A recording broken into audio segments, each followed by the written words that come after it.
Everybody, welcome. My name is Kevin Fitzpatrick. I am the historian of the Lambs, and I am also the president and founder of the Dorothy Parker Society. We're really pleased to have Debby Applegate with us today, the author of Madam, the biography of Dorothy Parker. And unlike other Zooms, we say, oh, we're going to give everybody 5 minutes. We're going to wait. We're going to start right now. And I'm going to introduce Debby.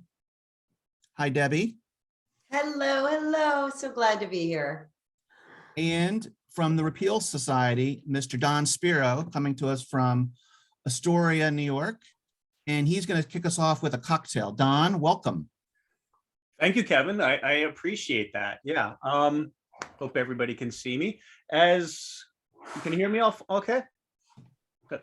All right. As Kevin said, I'm a co-founder of the Repeal Society, which is dedicated to promoting spirits awareness and cocktail awareness, bartending, what have you. Of course, Repeal Day is December 5th, and we like to have big parties on December 5th, and we'd love it to be a national holiday. And of course, I'm also a lamb and do quite a bit of work with Kevin and Mark.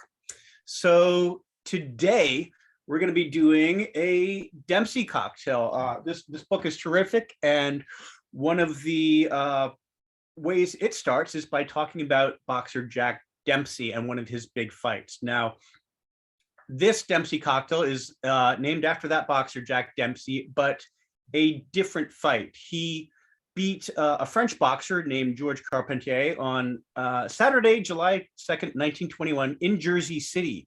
It was one of the earliest fights to be broadcast over radio throughout New Jersey and New York. And the Dempsey cocktail is named in honor of him. I've always enjoyed it, and I thought this will be an opportunity to do a little bit of research. I have a reprint of Harry's ABCs of Mixing Cocktails from 1922 that mentions Dempsey cocktail is 2/3 Calvados, 1/3 gin, 2 dashes grenadine, 1 dash of anise del oso. Now, Calvados, of course, is a European, specifically French apple brandy. Anise del oso is an anise flavored spirit. Now it says recipe by Fred Martin, Casino, Deauville, 1922.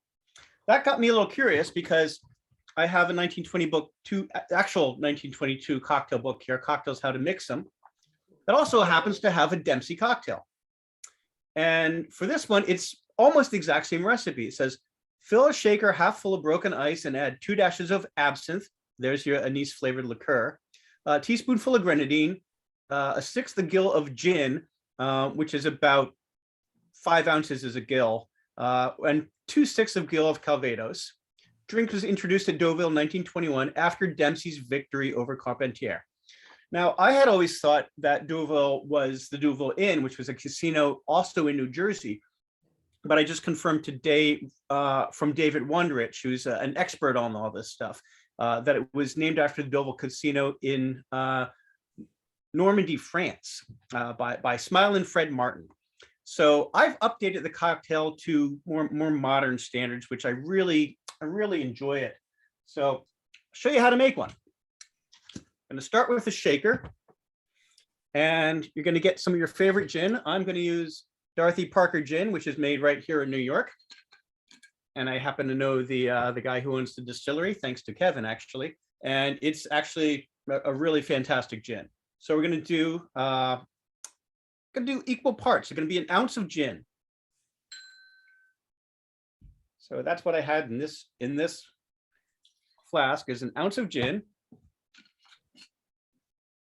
Then we're going to do, if you have Calvados or Applejack or apple brandy, whatever you have, I have Laird straight apple brandy, which is actually made right in New Jersey, not too far from where Dempsey had the fight. Over poured a little bit because I'm having got my bifocals on today. So equal parts gin and apple brandy, then grenadine. If you have store-bought grenadine, that's great. I like making my own and actually recommend making your own. It's really easy. All it is pomegranate syrup. Just get some 100% pomegranate juice, equal parts sugar, boil it down, and that's your grenadine. You can add orange flower water and other things to spice it up just a little bit if you like. So I'm going to add, let's see what it said. 1/4 ounce of grenadine. There we are. Now, the absinthe part is up to you if you like absinthe, which I do. And you can either take a glass, which I have a glass here chilling, just have some ice cubes in it, and you could rinse it with absinthe as you would a Sazerac. Or what I'm going to do today, I'm going to take some absinthe. I have Opal absinthe from distillery in Texas. It's actually American absinthe. Now I'm just going to add it right into the cocktail. So just a bar spoon worth. Made sure my bifocals were right on for that. And then we're going to add some ice.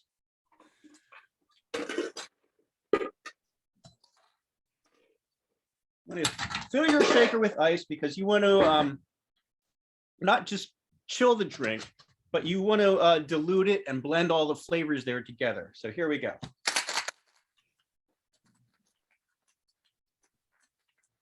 I don't hear any shaking, Don. Oh, you can Right, see Debbie? the- That's the most important thing. you Yeah, can see that's the glass the getting all- part that gets the senses going. Yeah. Oh, the See it all shaking is getting like the frosty. church bells calling you to prayer. Sorry. Wait, Don, were you showing us that it starts to get It gets all frosty on this on the outside. You condensation can see that. where It gets that's how you cold, know yeah. you're doing it right? Yes, that way you know it is chilling. And then all you have to do is strain it into your glass. It That's does so not take a pretty. garnish. There we are. And that is a really delicious cocktail. Now, of So course, is it a licoricey, orangish kind of? it has a faint, what do you call it, like an aftertaste of the anise, but I only used a bar spoon, so it's very, very subtle. Absinthe can be overpowering. It's a very high proof spirit. And depending on whether you use absinthe or pastis, like herb saint or Pernod, you can vary, the intensity of that. Likewise, like I said, I changed the recipe equal parts because I thought that tasted better to my palate. The original recipe was 2/3 apple brandy to 1/3 gin, but you can reverse those if you'd like, whatever suits your taste. This is one of those cocktails that people aren't as picky about, like a martini, where if anything slightly changes, it has to have a whole new name. The Dempsey cocktail is a great cocktail that is just not really popular, and there's no reason why. There's no reason why. May I suggest? May I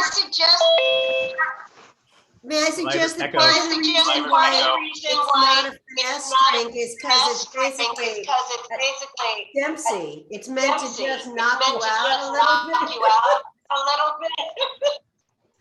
Well, that could be, yes, because you're somebody's on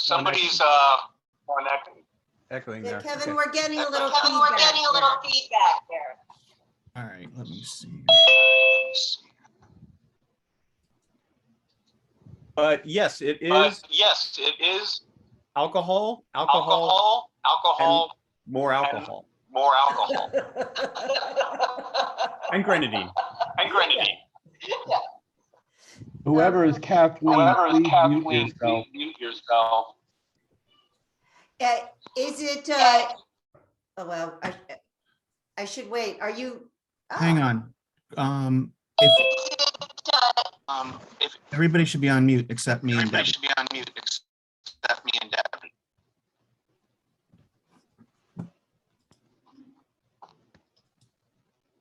Great. Great. Thanks, Don. Thanks, Oh, Don. Don, thank you. Wait, I have to ask one question. I have to ask one question before. I'm still getting a little I'm still feedback. getting a little feedback. Am I the only one? Am I the only one? It might be Rachel. It might be Rachel. No, hers is No, off. hers is off. Let me kill mine. Let me kill mine. Kevin, you can have the Kevin, power you to can mute have the from power there. to mute from the. It's the Kathleen It's Herring Kathleen something. Herring something. Okay, Okay. How's this? that's better. Oh, that Done. sounds great. Perfect. So there was a question? So the term you used, a gill, is that, because I feel like I learned two terms and there are precision measurement terms. One is the bar spoon, which I did not, I have seen a bar spoon, but I did not know it was a form of measurement. Yes. And that's a gill.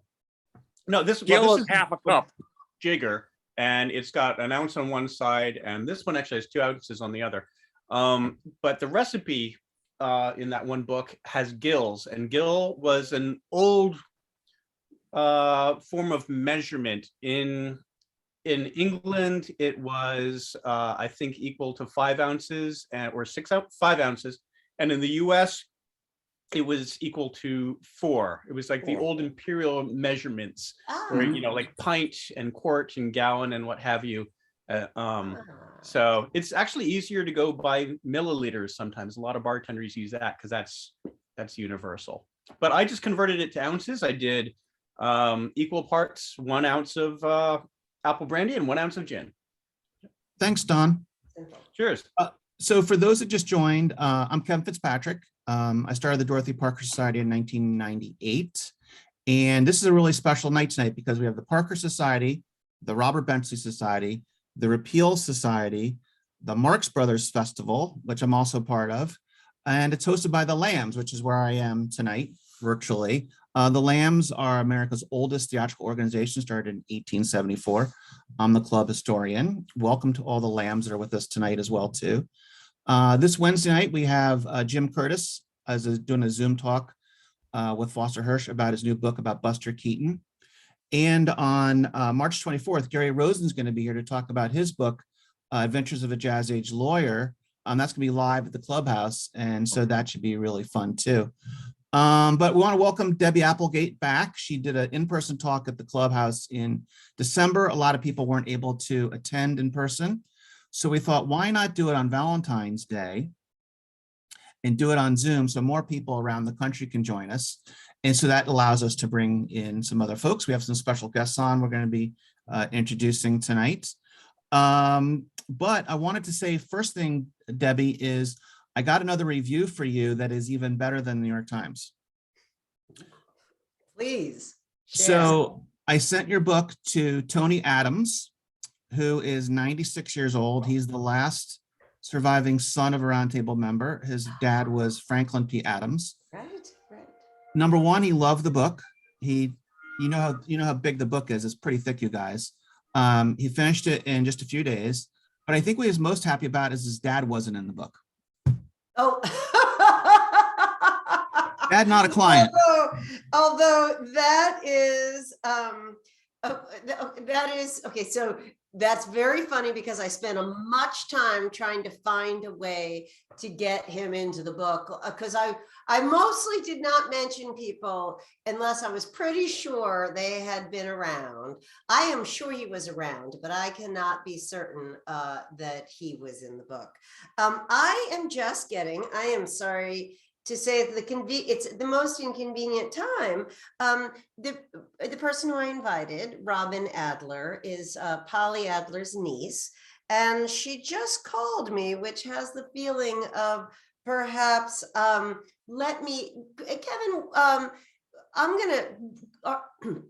I need to resend that link to her. Is there a way to do that without interrupting the flow of this? I'll do it. I can do it while we're talking. If you don't mind, if that would be simple, if that's okay. I have it right here, because the first question I have for you is not going to be a very hard one. And there's a lot of people on the call tonight that have already read your book, which is awesome. Oh, but the first thing I want to ask is, okay, set the scene. We're walking through the door of Polly's place, Valentine's Day, 1927. What are we looking at?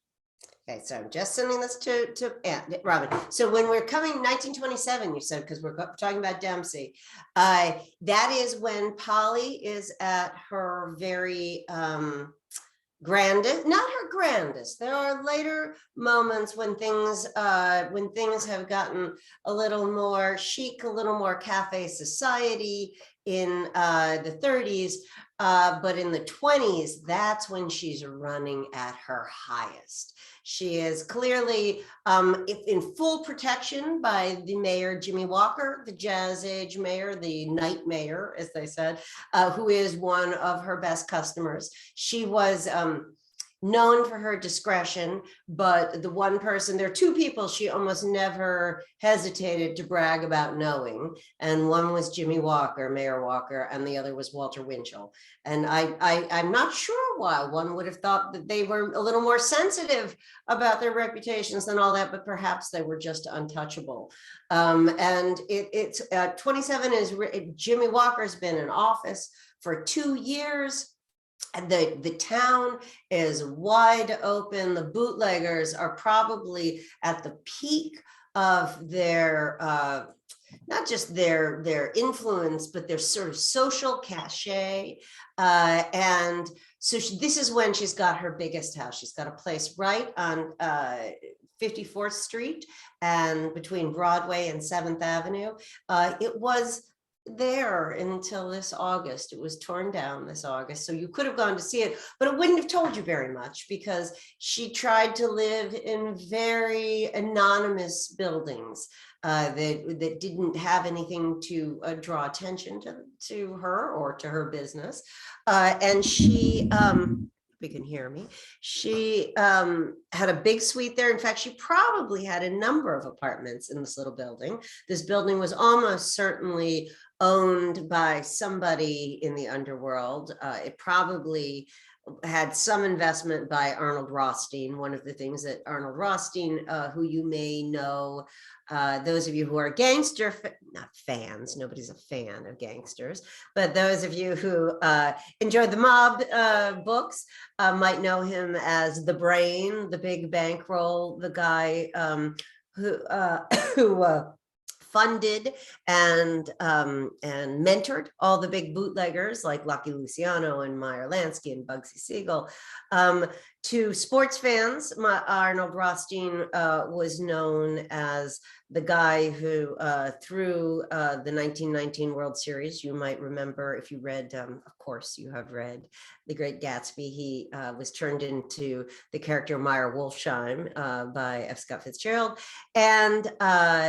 And of course, he was also the guy who inspired Guys and Dolls, the famous, the oldest, I was going to say the oldest American floating crap game, the oldest floating crap game in New York.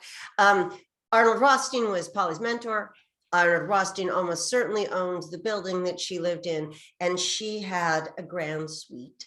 At least 4 bedrooms plus a couple of maids' rooms, a kitchen where she always had some beef stew bubbling on because people like to drop in, or they would have her famous early hearty morning breakfast, because Polly was the place you could go to anytime, 24 hours a day or night. Oh, there we are. Oldest established floating crap game. Thank you, Beth Coffee, my cousin. Sorry, she knows she probably knows all the words. We all probably know most of the words. Sorry, I'm not used to actually starting my session with a cocktail. So I am already enjoying this much more than usual, but it is, I may not quote myself quite right. And so her apartment, she had 4 bedrooms, all painted in peach color and a light green color, because as she said, those were the colors a decorator told her that would make the wan, pale faces of night workers look a little bit better. She had a big sunken living room, and in this sunken living room, she had what they used to call barroom nudes. She had a picture of 2, Aphrodite and some other nymph kissing in a big picture of a tapestry above the sofa. She had beautiful jade and green marble lamps, everything designed to make you feel, as somebody said, that lovemaking was the most natural occupation in the world. And she had a bar, quite lovely bar. She had a gambling room where if you wanted to gamble, you could do that. In fact, it was a place where people often found their bankrolls plucked if they weren't careful, because there were a lot of card sharps there. It was meant to make you feel good about spending your money in ways that you should not feel good about. Debbie, give these guys the elevator pitch about Polly. When you're talking to your editor or when you're pitching it, how do you describe Polly? Oh, golly, I've known her so long, it's almost a little difficult to, so Polly, I know this is not the classy way to put it, but Polly was something of the Forrest Gump of her era. She just didn't go anywhere. People came to her. She was somebody who was in many ways a classic immigrant story. She comes from Russia. She's born around sorry, I'm going to put my glasses on because I can see you all a little bit better, because I can actually see you, so it feels like real people I'm talking to. She was born in 1900, more or less. She came over all by herself from Russia, what is now Belarus, in 1913, and she ended up stranded here, living among strangers, because her parents were going to follow very quickly. But World War I came, and all of a sudden, all travel was cut off. Once she was here alone as a teenager by herself with very little education, no family support to speak of, and very poor, she found herself on the primrose path very quickly. She moved to Brooklyn, New York. I don't mean to cast aspersions on Brooklyn, but the dance halls and the lively street culture, and having no parents to watch over her, quickly led her in a point of view where she felt like, look, I've got nothing to lose. I've got everything to gain from no longer working as a $5 a week garment factory worker. She was raped by her, pardon me for putting a damper on the party, but she was raped by her boss at the corset making factory. She had an abortion when he wouldn't marry her. She found herself increasingly in the stigmatized category of life. And there is a phrase that people who enter the sex trades often use, which is, once I have the name, I might as well play the game. And I think she felt like she was already being branded as a fast girl, as someone who, there were good girls and there were bad girls. And she decided she might as well just pursue the money. The money was just 10,000 times better. Men were willing to pay much more for her body than for her brain. But very quickly she decides, no, my brain is the part of me that really needs to be making the money. She very quickly moves from being in labor to being in management. She opens her first He brothel. did have some medical procedure. They mentioned it briefly. We've lost. I know that name. That's Nat. That's Nat. He still looks better than Aykroyd, who's the size of Toledo. We've lost. That's definitely Nat Benchley, who I'm hearing. If you needed an attorney, you'd check. Someone has a TV on. Yep, that's Nat. Tells us for the nation's attorney. Well, this is what you get when you have a cocktail party version of it. So let me just skip to the fun part, which is that Polly very quickly decides she needs to go into management. She decides to open her first brothel when she is about 20 years old in 1920, just as Prohibition begins. And that is when she begins her odyssey in the sex trades. That is when she begins her odyssey as a central figure running one of what she called a speakeasy with a harem. But if we want to be generous, I would call it a salon for the demi-monde. How about that? Classier version. How about that? Debbie, one thing you mentioned before is one of the things about her being so successful is her cultural background, that really played into a head for figures, taking care of people, being a hostess. Could you talk about that? Well, goes back to the question of the people who make good party girls do not always make good managers.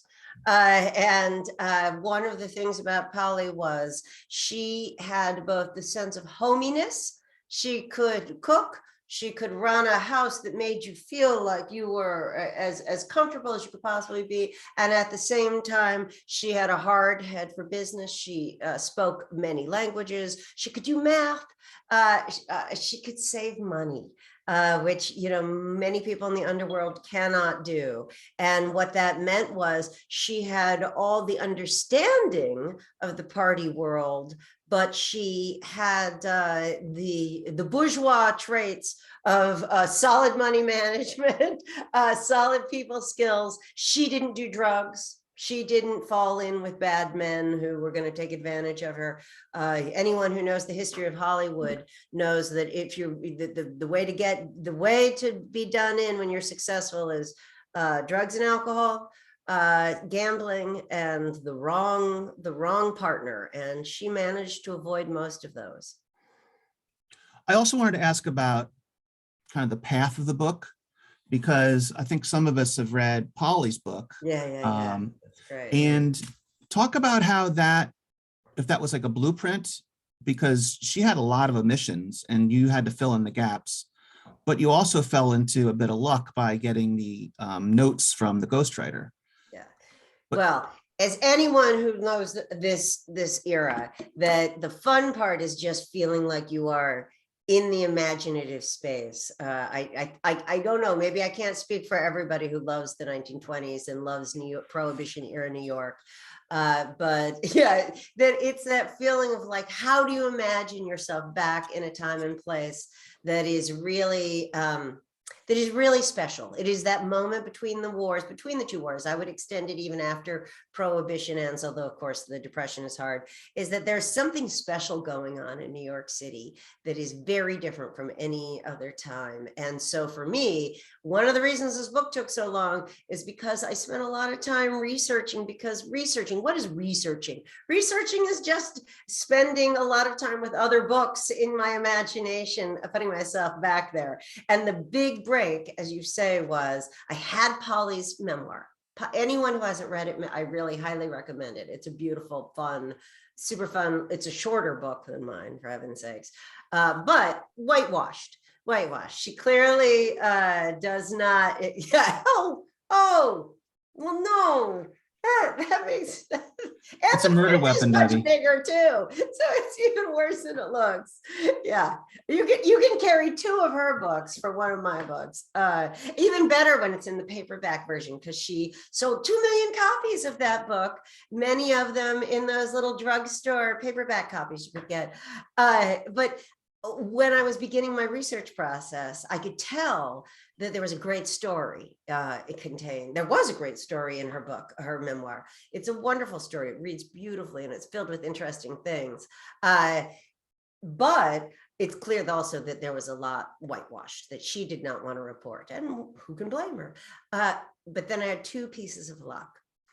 So one is that I found a distant relative of the family who owned the last of Polly's papers. I also found, I'm going to say 3 huge strokes of luck. I also found one of Polly's relatives who became a master genealogist in the course of doing this. And the third thing was I found Polly's the ghostwriter, Virginia Faulkner, wonderful ghostwriter, who is a secret ghostwriter, like so many are. And I found her notebooks, and her notebooks had not everything, but they had a lot of things. They had the names of people who had not appeared in the book, like Libby Holman, the singer, from if those of you who are real heavy duty 20s and 30s fans, or for gosh sakes, Dorothy Lamour, the actress, who was in many of the Road 2 movies with Bob Hope and Bing Crosby. Also, we worked briefly and very secretly for her. But it also had the names of all the gangsters who couldn't be listed, and many of her friends, including Dorothy Parker, who she describes as somebody who's quite a good friend. And in fact, Dorothy Parker has agreed to write the, agreed. She offered, probably in a moment of drinking, I would have to guess, since they both like to drink plenty, drink and smoke. It was the smoking that killed her, not the drinking. I don't know. Poor Dorothy, probably the drinking, but for Polly was the smoking, and that Dorothy offered to write an introduction to the memoir.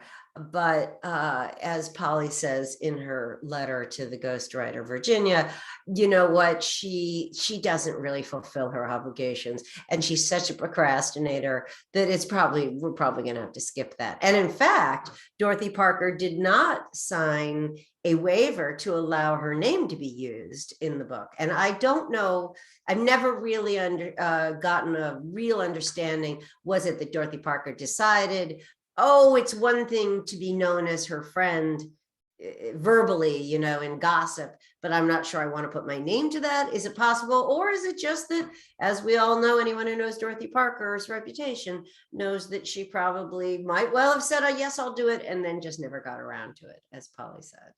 I'm wondering if we do in fact have Polly's niece here, if she has signed on, because I was hoping to have her here, and I'll tell you why. Oh. All right, well, I feel we have not gotten her. She says nothing's coming through on her email, so it may be, and I cannot stop talking to fix her, but to fix up her connection.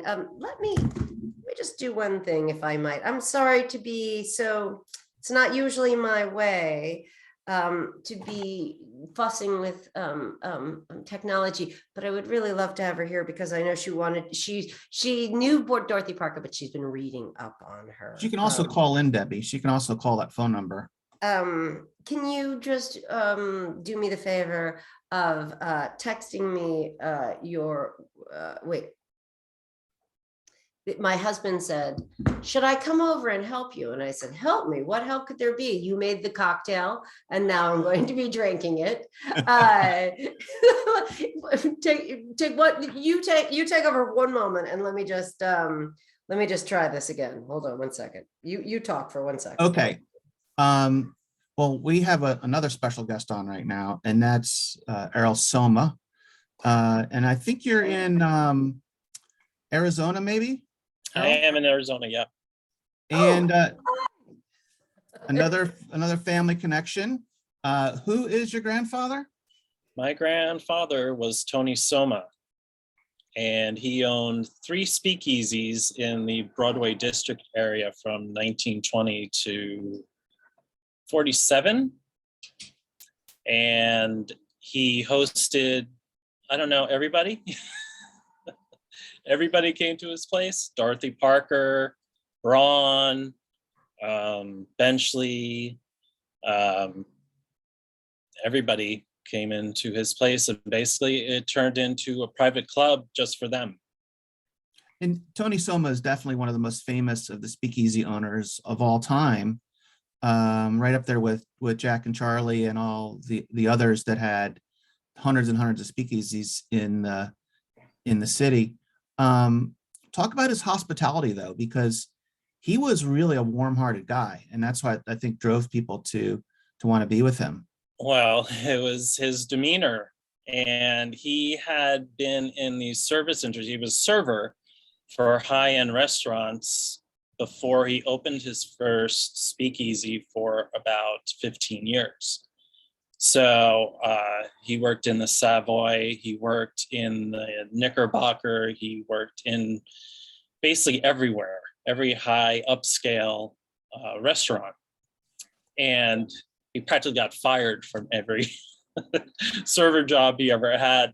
And then Prohibition kicked in, and he decided to open up his brownstone basement as a speakeasy in 1920. Before everybody, before 21, before everybody, basically. And in the Broadway district, I don't know, word got around about his place. And when Dorothy Parker walked through his doors, then everything changed. It became basically a private club for them. and he wouldn't let just anybody in. He would only let people in who knew those people. And actors. He had a soft spot for actors because he loved entertainment. Can I interrupt for a second? Sure. Because of course, Tony Soma's place, as they also say, the real Tony's red sauce joint. 'Cause there were many Tonys. Oh yeah. Am I right that we're looking at a picture behind you? Is the picture of his later, the second version of it? Yeah, you can see Exactly. You're so right. Yeah. And so of course I had been reading about it for years, long before I ever started this project. And one of the things I was thrilled by, which just goes to show how much a biographer in this world becomes a prurient kind of peeping Tom person. I was going through these reports in the New York Public Library of this anti-vice commission called the Committee of 14. And they did a report on all of the speakeasies when they were trying to figure out how to shut them down because they figured they might have prostitution. And I was thrilled when I came across your grandfather's, there was a little report and it said they were clearly disappointed. Like they had thought they were going to get more. And it says it's just popular with theatrical people, actors and writers, and then some common prostitutes. And that's what they said. There were some common prostitutes. Like they were like nothing even fancy prostitutes. Like that was it. Actors and this crowd and then some common prostitutes. Like they didn't even bother to fuss. But then I had one more another thing that I found about Tony's place that was also a big surprise, very surprising spot. I was looking in this memoir of Sir Geoffrey Amherst from England, who was over here and had come to the United States and become a reporter for the New York Sun and then some other papers. And he writes about going there. Everyone went there. And that one of the reasons it was popular, he himself was also not disappointed, like it's another place, but he said, well, but obviously it's popular because Tony dispenses illegal booze and cocaine. And I was like, whoa, cocaine? Well, nobody ever mentions the cocaine dealing. Somebody else probably had the cocaine. Yeah, exactly. I was like, well, that'll definitely raise your profile from the other Tonys. Hey, a lot of actors came in, you never know. But then he moved on to yoga, isn't that correct? Well, after his first wife died, he was left with 2 young children. And of course, he was distraught because the love of his life has left him. And he had a friend who introduced him to yoga.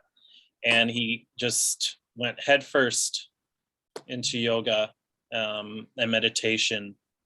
And that's how that transpired after a while. And that became his new thing after Prohibition, Right. as an act, I guess. He was a performer, basically. Yeah. As so many of the people who were, one of the things that I really thought doing this research was that the unsung heroes, I don't know, maybe the hero might not be the right word, but the people who made Prohibition, that New York Prohibition scene really sizzle, are exactly the people, like, it's your grandfather or your great-grandfather? Grandfather. Grandfather, right. Yeah, his second wife, my grandmother, was 20 years older than she was. Ah, well, there you are. So, and that's how that goes. That I really think it's the bartenders and the proprietors of these joints that become institutions that really make the difference in creating.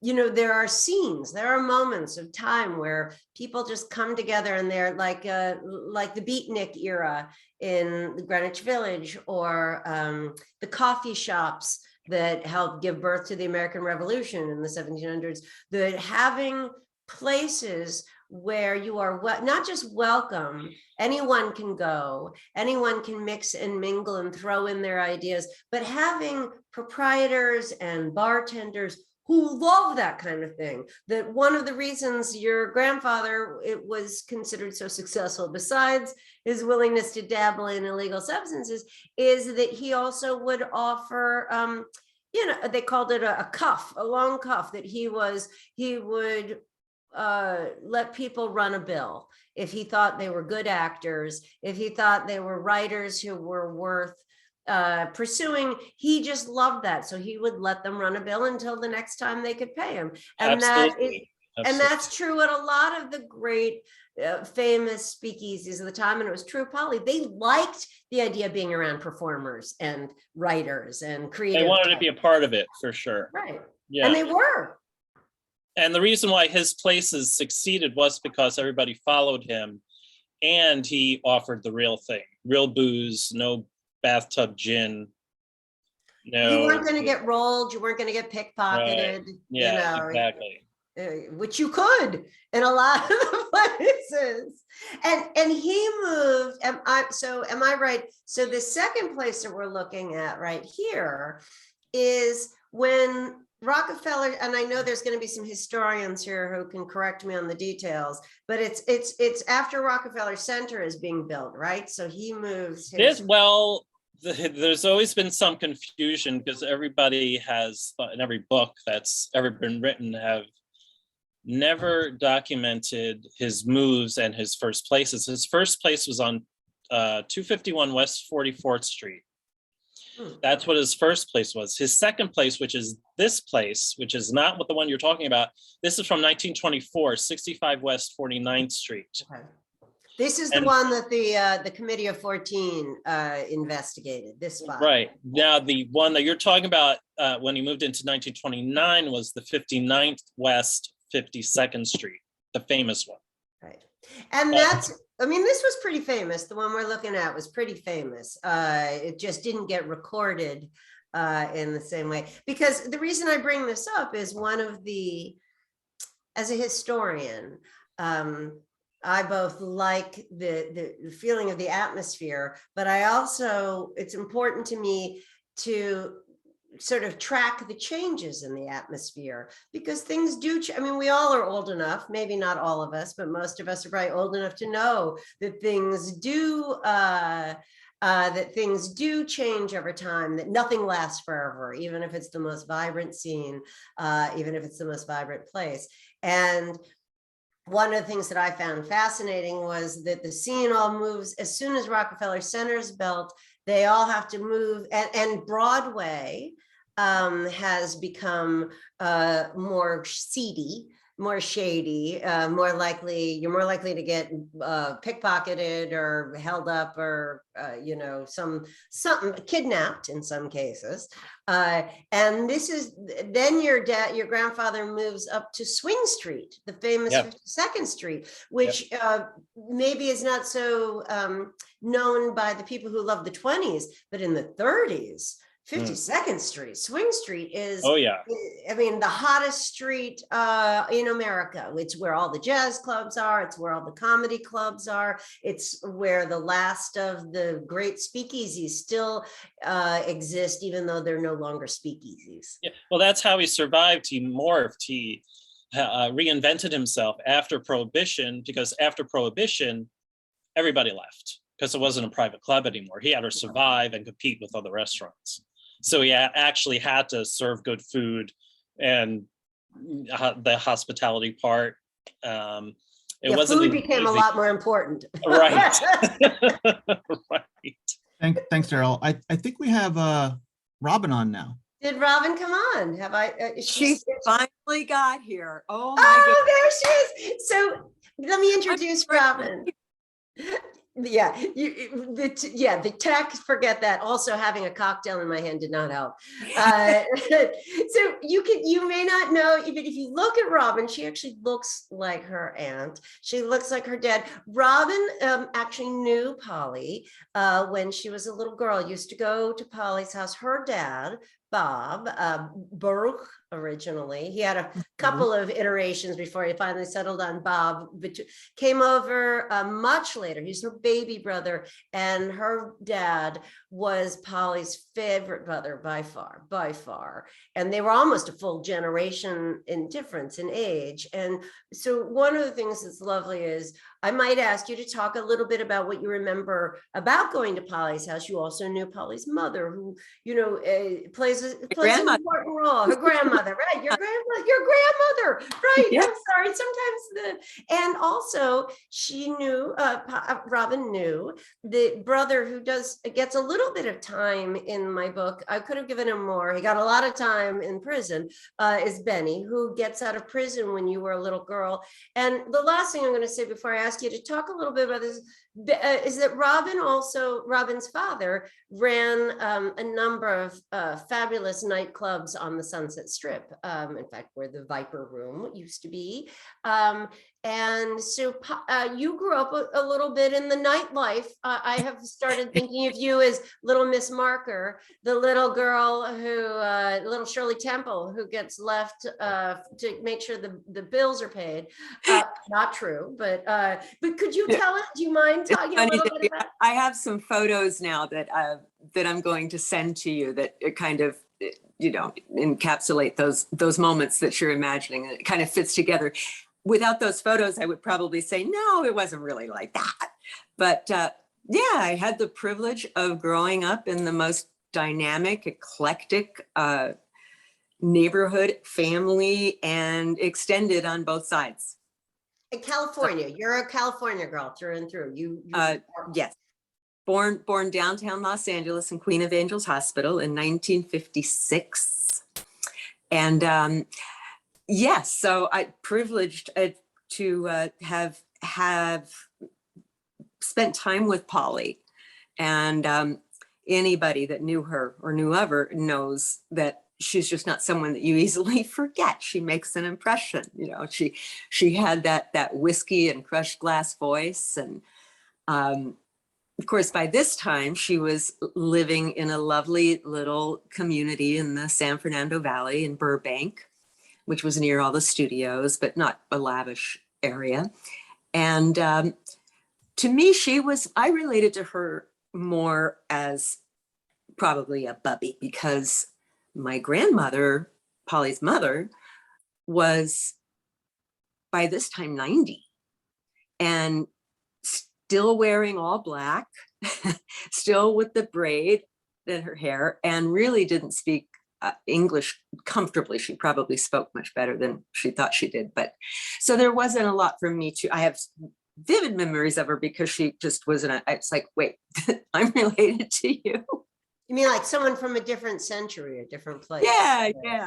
And Polly, of course, before she was very ill, was nothing like that. She was a live wire even then. And she had these two fabulous standard poodles that she adored and I adored. And she loved to cook, as Debbie included in her book, which is just so much fun for me. And so I remember her feeding me and really enjoying that. she and my dad were like, just watch me eat and smile. And like, because I love to eat, and that made her happy. So yeah, Describe a little bit about your Uncle Benny coming back, because those of you who have read the book may remember this, that there were two children who came over before everything went to pieces with World War I, and both of them were stranded in the United States, but one in Chicago and one back east. And Benny got the worst of it, frankly. He was 12. He was only 12, and he turned to stealing. He was a gonif, as they say, and he spent much of his life as both a skilled thief and then much of his life in prison. He did. He unfortunately was so young when he came over, and none of the kids coming over clearly had an easy time of it. And even if they were well treated and given some food, there was no one there to look after and have a curfew. enforce any kind of structure. And they didn't have any money in their pockets. So, and that was the way the neighborhood was then. I mean, it just, it wasn't like, oh my God, that's the house with the bad Jewish kids in it. No, it was the neighborhood had a lot of that. And I think Polly was probably in a position where she certainly couldn't take him in. Where's she going to put him? I don't even think they were in touch with each other at first. I don't think, I think that you're correct. So Benny, he got wound up with a buddy and in something he definitely shouldn't have been wound up in, and got the book thrown at him and spent 25 years in prison, and most of that in Sing Sing. And Debbie was able to locate the most amazing documents. Well, I got to give one of our guests here, Smadar, good credit for that one. But you remember when he got out? She's somewhere in here. She's somewhere in the guests. As is my mother, I think. I hope my hair looks good, Mom. But you remember when he got... people. Hi, everybody. The reason I bring it up is because, we think of that generation that we're all talking about, the 20s, the 30s. We think of them as from the movies, right? The old gangster movies, the old screwball comedies, but they really were living links, just like Tony Soma's, your grandson, that you remember seeing Benny after he got out. He was actually in Illinois, actually, at that point when he got out of prison. And just, could you describe a little about what? Well, my dad brought him, I guess he and Polly, but my dad brought him out to California, to Los Angeles. And you see me smile so broadly, and it isn't because I think anything about his life is humorous, but to have been exposed to such a character, he was, I'm not sure if he was 5 feet tall. He might have been 5 feet tall. And because of the time period that he spent in prison, where the industrial and the technological age, airplanes were flying, there were televisions, there were this craziness, that he was the norm, really, that just he couldn't really adjust. You mean he hadn't seen any of that? He had been while most of the 20th century happened. Yes. And when you think of the number of changes that took place in that time period, it's a different world. And he was an older man then. He was an old man. So having him try to adjust wasn't really going to be the objective, I don't think, at any point. But my dad set him up over in Hollywood. If I'm sure you all are familiar, like in the Hollywood and Cherokee, Vine Street. In one of those, they were basically like rooming houses then. Apartments by the week, but not like they are now. And that's where he lived.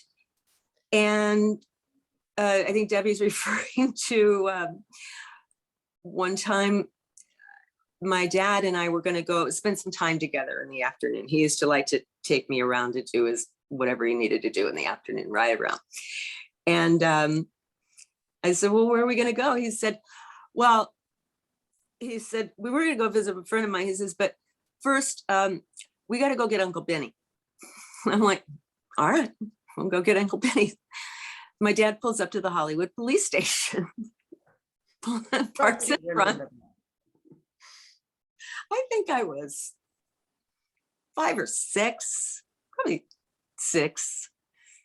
And Benny used to put I can't remember, it was a 50-cent piece or a silver dollar in my hand every time I would see him. So anyway, we pull up in front of the Hollywood police station, and my dad says, wait here. And then he comes out, not too much longer, with Benny. And I get out of the front seat to get in the back so that Benny can sit in the front, because that's the way I was raised. And I hear my dad is saying to him, Benny, what happened?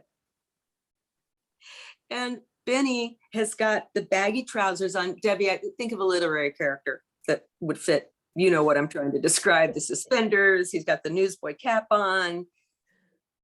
And he's, at this point, almost 80. Mm-hmm. And he shoves his hands in his pockets and he says to my dad, Bobby, I do nothing. I do nothing. I was standing on the corner. Standing on the corner. Two screws come up on me. He's calling them screws. Mhm. Cops, the word Yeah. old school word for cops. Well, he liked to make a little book. This had been a history. Bookmaking for Yes. those of you who may not be. Take back the numbers, run them. And my dad says, okay, Benny, forget about it. He says, just don't do nothing no more. Don't do nothing no more. And then I start, aging and growing up, and maybe not even so much in my teens, but somewhere in my 20s, reading about these characters that were the people that populated my life. So my take on it is probably just different, but yeah, very, very clear and fond memories. And I think we all just cherish those times, as hard as they were for people we loved, but God, what it gave us. Kevin, do you find this is a version, because Kevin, I'm sorry, you came in late. Kevin's our host here. And he has dealt with many descendants, who you're seeing there maybe on the Errol Soma, descendant of the bartender who ran the bar that they all loved. And it was a big legendary bar that's mentioned in my book.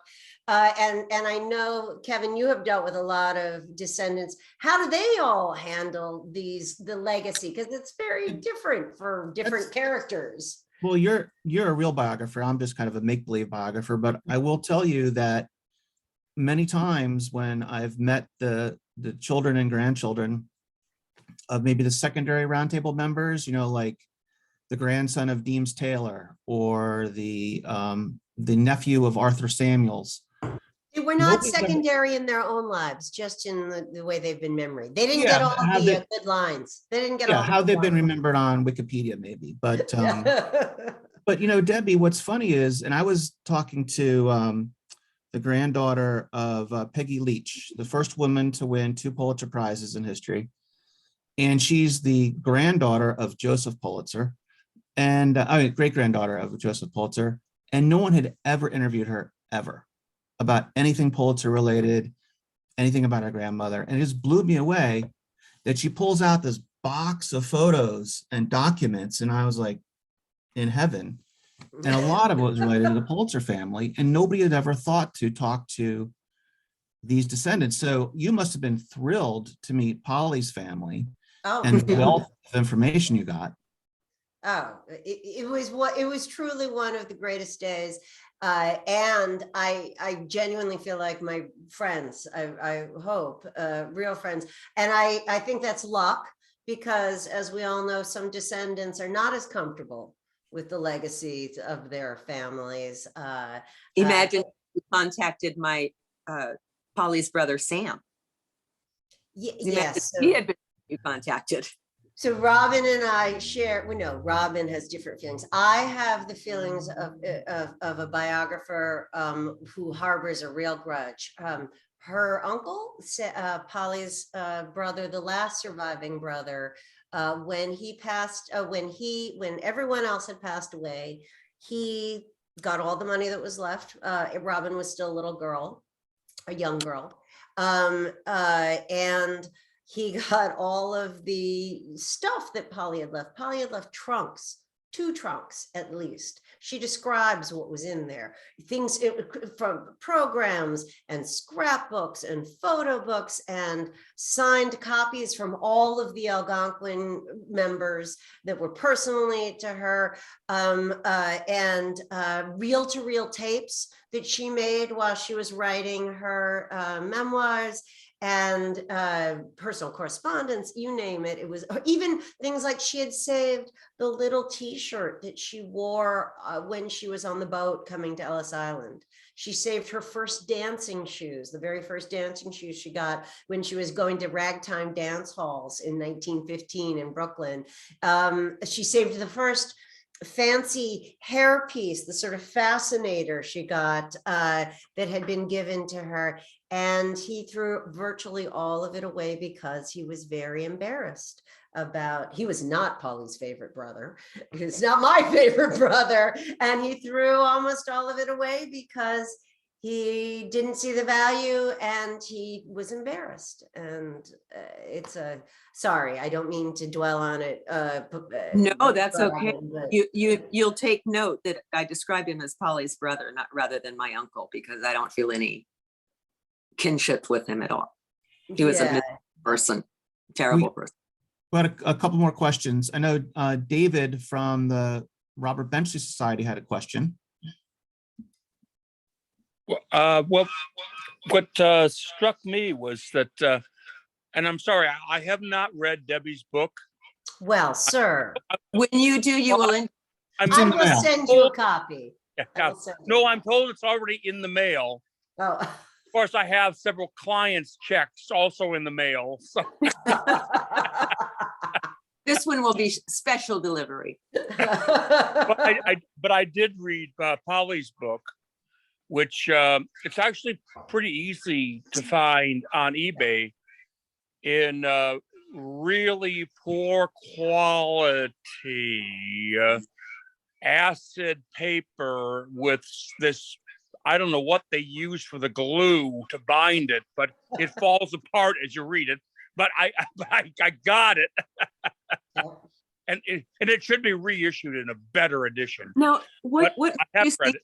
may I ask what made you seek that book out? Was that having to do, I'm sorry, because I didn't get the early introductions. So this may be a silly sounding question, like, oh yeah, I'm the publisher. Like, Explain who you are. Explain who you are. So she missed it. Sorry. Yeah, because of Robert Benchley. okay, got it. Yeah.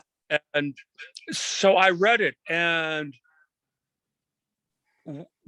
one thing that struck me is that when Polly wrote that book, House Is Not a Home, almost all the people were still alive, and it was somewhat discreditable.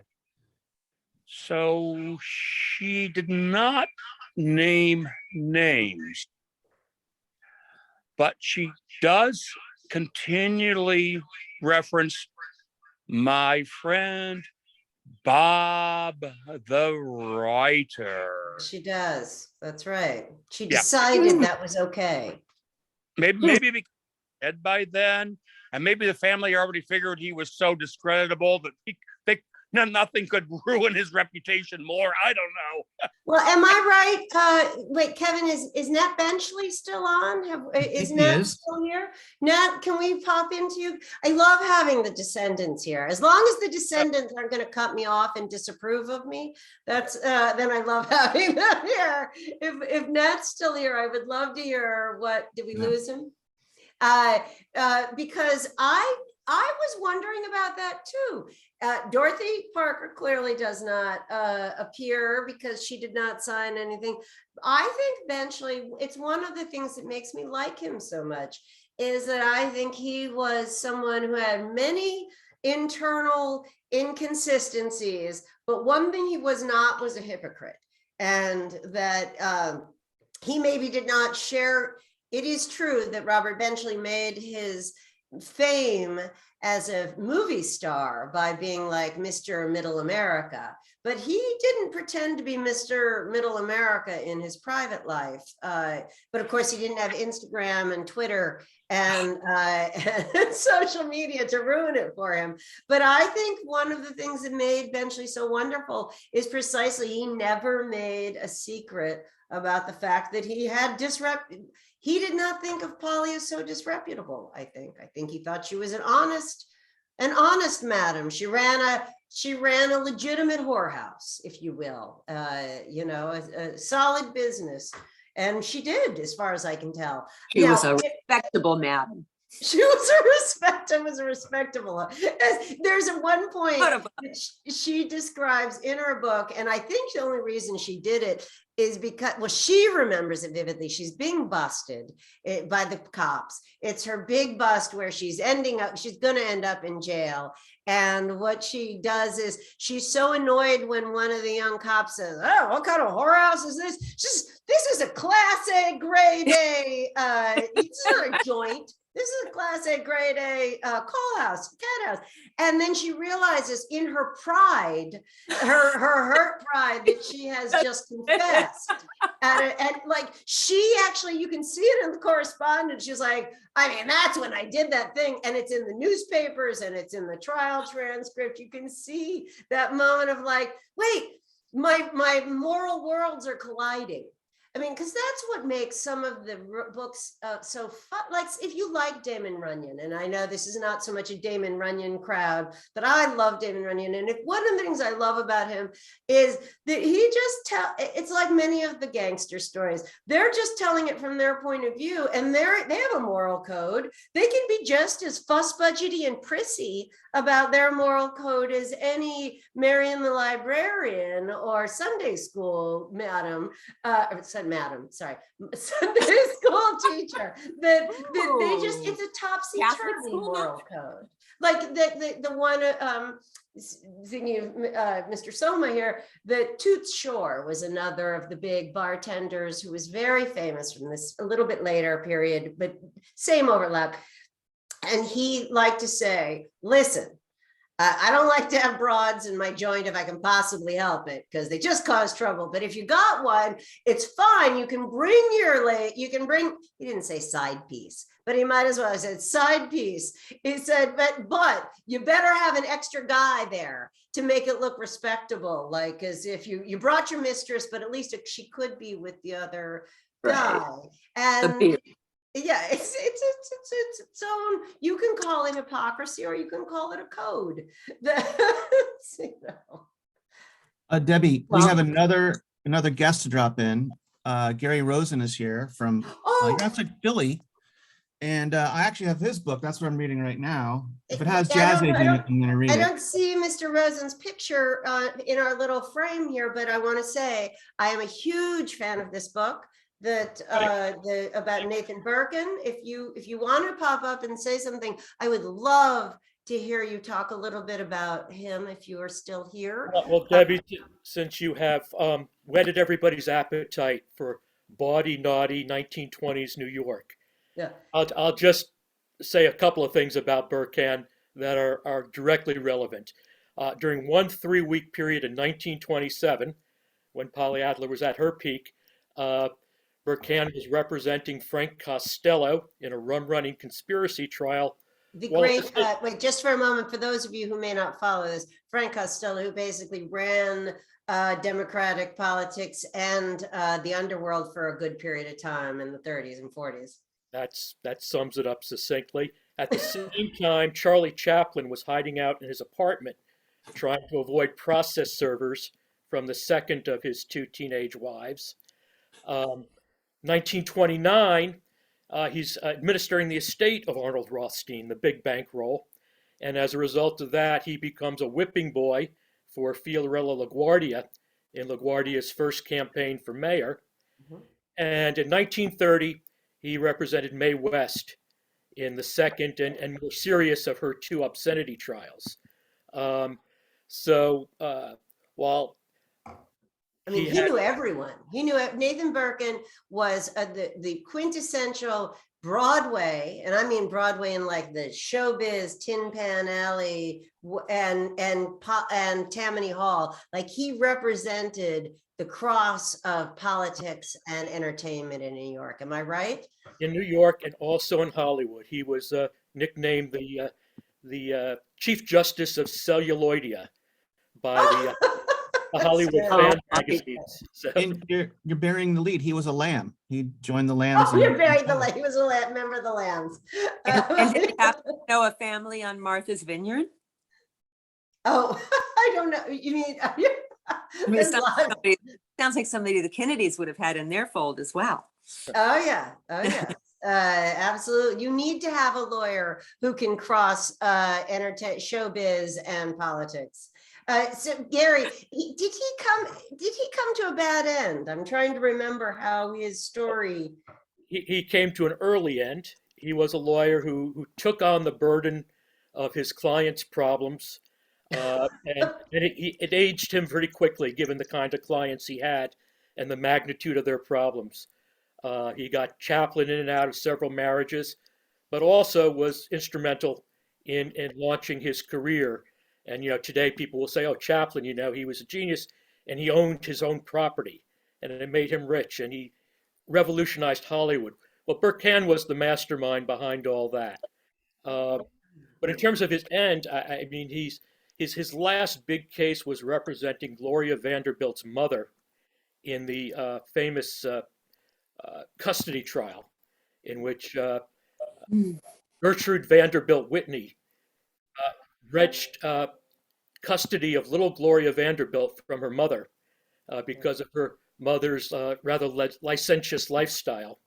That case really tore him apart, and he died at 56 or 57, and a very, very old 56 or 57. But he was there, as you said. He knew everybody in New York and just about everybody in Hollywood from the 1910s up to the mid 30s. Let me ask you, because I was just looking at a question here in the chat box. we are giggling. I am giggling as I do, and I am enjoying the scandal and I'm enjoying the raciness. But somebody asked a serious question, which is, there is a lot of corruption and a lot of suffering. There's a lot of corruption, political corruption, which, is disgusting. There is no doubt about it.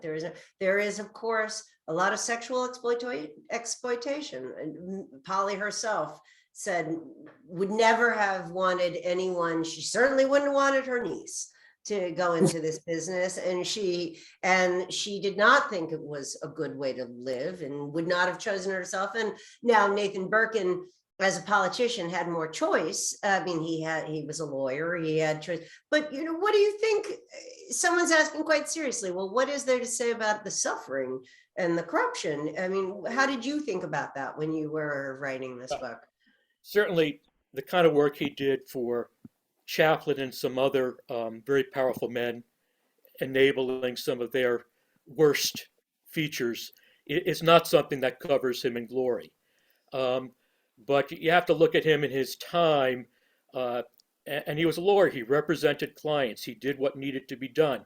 He was more frequently a knight in shining armor for a wronged party in a divorce case or in a seduction case or an alienation of affection cases, all of those so-called heart bomb cases that came about then.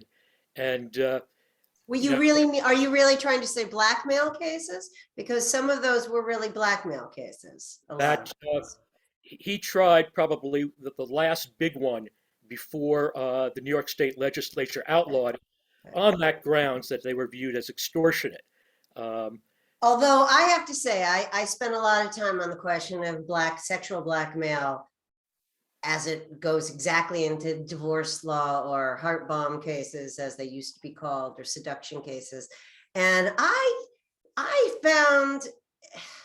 so I guess my answer to this question is, boy, there definitely are people who were victims.